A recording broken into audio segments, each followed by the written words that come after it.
kepada pimpinan Majelis Taklim Samsi Sumus Bapak Ustaz Mabrur yang saya cintai dan saya hormati serta saya muliakan. Tak lupa kepada para orang tua kami, Bapak Mudasir, Bapak Amito, Bapak Ustaz Umar, Bapak Sobirin, semuanya yang saya hormati dan saya muliakan, serta rekan-rekan semuanya seide senasib seperjuangan yang saya cintai dan saya hormati serta saya muliakan rahimakumullah. Saudaraku, mari kita sama-sama membaca hamdalah Alhamdulillahirabbil alamin sebagai ungkapan rasa syukur kita ke hadirat Allah Subhanahu wa taala yang telah memberikan nikmat hidup yang begitu besar dan begitu banyak kepada kita sekalian.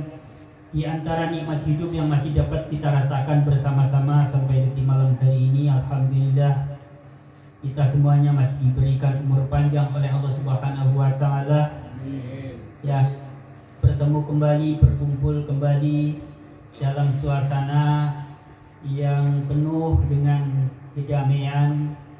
Ya, semua insyaallah dalam keadaan sehat wal afiat. Pengertian as-sihat tentu sehat secara fisik, ya, raganya sehat. Yang saya lihat semuanya insyaallah sehat. Cuma sekedar pilek, batuk, saya pikir nggak apa-apa lah, ya, nggak apa-apa. Tapi kita mohon pada Allah Subhanahu wa taala agar jangan sampai kita mengalami sakit yang berat lah, ya. Nggak apa-apa batuk pilek, ya, masuk angin, biar obatnya laku juga, ya. Iya. Tapi kita mohon pada Allah jangan sampai kita mengalami sakit yang berat. Itu yang pertama.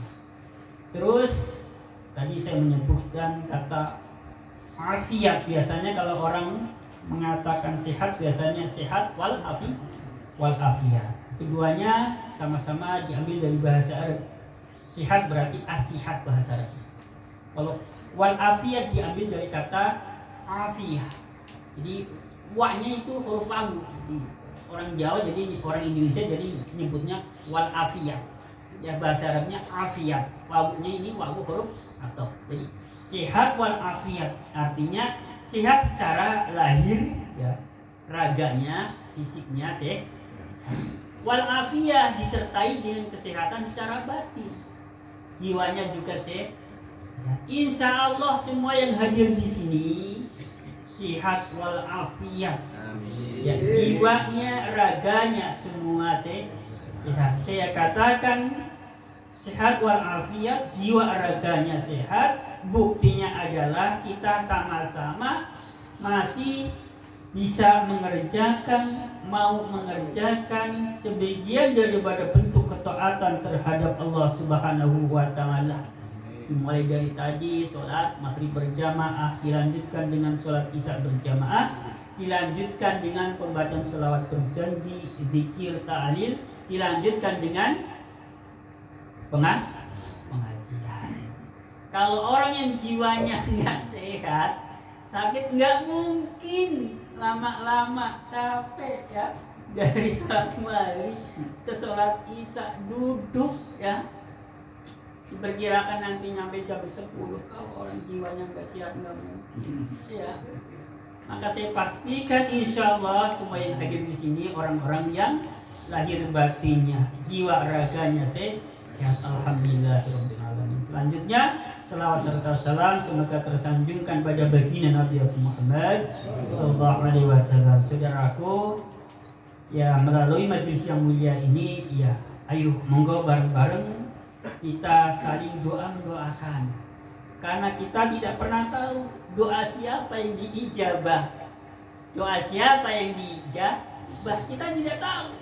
Maka ini berkahnya kita doa bareng-bareng. Ya, siapa tahu, ya, bukan doa saya yang diijabah, doanya Ustaz Mabrur. Siapa tahu yang dijabah doanya Mas Tolha. Siapa tahu juga yang dijabah doanya Pak Mito. Siapa tahu juga doanya Mas Jarwo. Enggak ada yang tahu. Ini ada sebuah cerita dalam kitab Ihya Ulumuddin begini. Jadi Nabi Musa alaihissalam, ya, pernah di zamannya ini mengalami namanya kemarau panjang. Jadi dari zaman dulu kalau ada kemarau panjang, keluar bersama kaumnya masyarakat untuk mengerjakan sholat istisqa. Di hari pertama Nabi Musa alaihissalam keluar bareng-bareng beserta kaumnya untuk mengerjakan sholat istisqa. Doa bareng-bareng di sana. Belum diijabah, nggak turun hujan. Kemudian di hari berikutnya mengadakan lagi sholat istisqa. Nabi Musa yang mimpin yang doa, ya, seorang rasul, seorang nabi mimpin doa, minta turun hujan. Belum juga dijabah oleh Allah Subhanahu wa taala. 2 kali, 3 kali, 3 kali Nabi Musa mulai minta. Gak dijabah juga akhirnya. Nabi Musa ini ya cara bahasa Jawanya sambat karo Gusti Allah. Ya Allah, bagaimana ini? Kami sudah sholat istisqa sampai 3 kali. Belum kok ijabah. Allah Subhanahu wa taala menurunkan wahyu berupa kurang lebih wahyunya. Bunyinya begini, wahai Musa, coba cari di antara kaummu ada orang yang tidak pernah mengerjakan kemaksiatan. Nabi Musa langsung, oi kaum, siapa di antara kalian yang tidak pernah mengerjakan kemaksiatan? Ada seseorang yang langsung acuh dengan gentleman. Saya wahai Nabi Musa, tidak pernah mengerjakan kemaksiatan kecuali sekali mengerjakan kemaksiatan lewat mata saya congkel. Langsung tunjuk kalau caranya. Kamu berhak untuk memimpin doa. Kaumnya yang memimpin, bukan nabinya. Alhamdulillah dijabah oleh Allah Subhanahu wa taala turun. Jadi artinya apa? Jadi artinya kita ini dalam berdoa, khususnya doa bareng-bareng ini kita nggak bisa melihat dari status sosial. Ustaz, iya, bisa jadi doanya jamaahnya, doanya santrinya, karena ketulusannya. Bisa jadi Pak Mito yang kelihatannya diam, ini ijabah. Karena apa? Karena ketika baca amin, aminnya tulus, benar-benar dalam hati amin.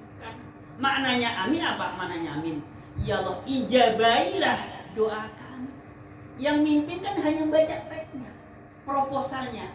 Yang mimpin mengajukan proposal kepada Allah Subhanahu wa taala, kemudian didukung oleh jamaah. Amin, amin, amin. Yang artinya itu tadi, ya Allah, ijabailah doa kami, ijabailah doa kami. Ada salah satu jamaah yang betul-betul tulus hatinya, dijabah lewat aminnya jamaah. Jadi mari kita sama-sama doa bareng-bareng Ustaz Mabrur ya. Saya mendoakan Ustaz Mabrur, kita semua supaya pertama sehat, keduanya usahanya juga supaya stabil, berkembang.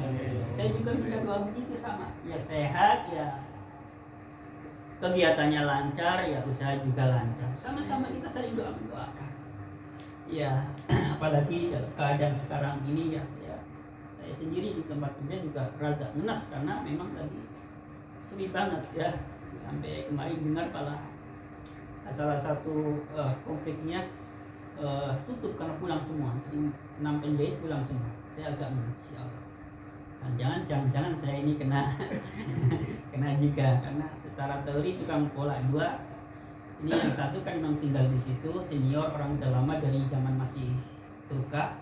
Saya orang baru, terus nggak tinggal di situ. Secara teori maka kalau ada pengurangan tukang pola pasti saya yang kena, itu secara teori. Ini mohon pada Allah Subhanahu wa taala ya supaya kita semuanya kerjaannya juga lancar, stabil. Ya, kalau misalkan memang takdirnya ada takdir dari Allah Subhanahu wa taala di tahun ini memang kerjaan memang lagi sepi. Ya, kita tetap mohon pada Allah.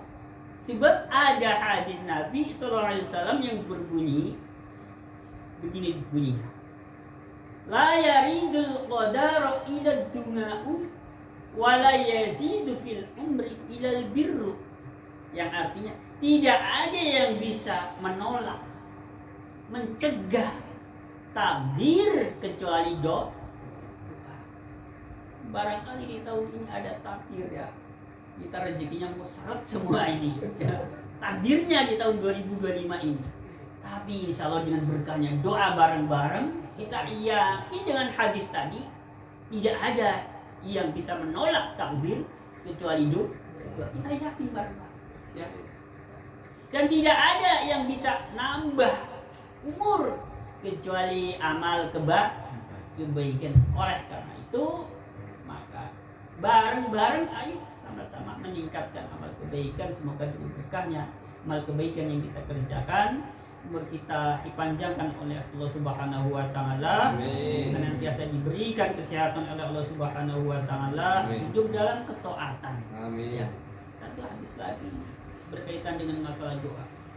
Nabi bersabda, "Inna du'a wal bala'a bainas sama'i wal ardi yaqtatilani yadfa'u du'a'u al bala'a qabla ayyan sila," yang artinya sesungguhnya antara doa dan bilahi itu ya musibah, hal-hal yang tidak menyenangkan, bencana dan sebagainya, termasuk penyakit ya, termasuk macam-macam, pokoknya yang hal-hal yang tidak menyenangkan buat kita, bala, bencana lah ya, bilahi, musibah. Jadi antara doa dan bilahi, di tengah-tengah langit, antara langit dan bumi, di awang-awang, di antara langit dan bumi, di awang-awang, keduanya itu saling berantem, ya tatilani, saling bunuh-membunuh, berantem ya. Kemudian doa ini menolak, menangkis. Nangkis apa? Nangkis bilahi, sebelum bilahi itu turun ke bumi. Jadi kalau saya gambarkan ini, mumpung lagi musim perang ya, saya gambarkan biar jelas ini ya. Israel lawan Irak. Israel kirim bom rudal ke Irak. Nah, nama rudalnya saya nggak hafal, pokoknya rudal lah, kirim ke Irak. Iran punya ya yang buat nangkis, disebutnya Iron Dome kayak itu, kurang lebih kayak itu ya. Jadi rudal dikirim ke sana, belum jatuh ya, belum sampai mengenai sasaran, tembak duluan. Jadi tidak sampai terjadi bencana di situ. Karena apa? Senjatanya ibaratnya begitu ya. Musibah belum turun ke bumi sudah ditangkis melalui doa. Makanya ada istilah. Jadi di semua daerah itu ada wali-wali Allah, yang wali-wali Allah itu menjadi penghuni. Jadi dengan berkahnya orang itu, yang harusnya ada bencana besar karena melas dengan wali itu, sayang Gusti Allah, lewat berkahnya doanya wali itu, jadi bencana disingkirkan, dihindarkan, ditunda. Barangkali ya, sedikit berkait dengan masalah doa, supaya apa? Supaya kita semangat di dalam berdoa, memohon kepada Allah Subhanahu wa taala, dan optimis, yakin insyaallah keadaan kita akan diperbaiki oleh Allah Subhanahu wa taala apabila kita mau berusaha secara lahir, secara batin kita memohon pada Allah Subhanahu wa taala melalui doa. Saudaraku rahimakumullah, semua yang saya hormati dan saya muliakan, mari kita sama-sama kita lanjutkan pembahasan kita mengenai